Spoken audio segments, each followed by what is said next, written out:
you went to New York, was it New York Film School, right? I went to New York Film Academy, yeah. And then from there you got into stand-up? Yeah, I was studying screenwriting at the New York Film Academy because I felt like that's where I wanted to start, to at least learn how to write my own stuff. Yeah, I made a short film kind of towards the end of my run there, and it got into the hands of a comedy producer by the name of Steve Rosenfield. And he called me one Friday afternoon when I was in the bank, and it was like, you know, hi Tony, this is Steve Rosenfield, I've watched your film. I said, fuck off, hung up the phone, thought it was Somebody messing with you. joking. Yeah. And he called me back, he goes, you know, don't hang up, this is a real thing, I'd like you to come see me. I want to talk. I saw your film, thought it was very funny.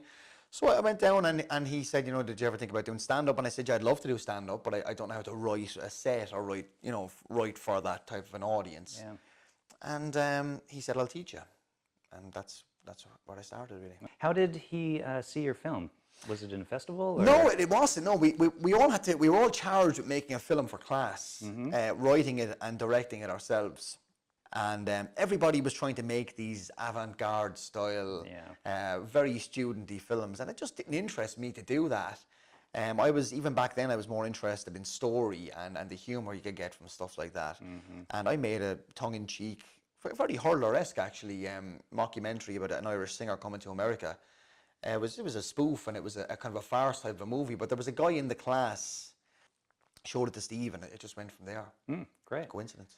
Oh, that's handy. Like, I guess it shows the value potentially of film school then too. Like the fact that you're meeting people within that industry and stuff, because it's kind of a debate of, you know, as a filmmaker, you potentially can make a career without going to film school, but then also a lot of other people believe that going to film school is a good route. And well, for me, I'm a film school guy. I've graduated from film school, and I would most definitely recommend going to film school. But you're right, you know, in this day and age, you can learn, you know, the same way, I guess, without doing it. But for me, I would definitely recommend it to anybody who wants to get into the business.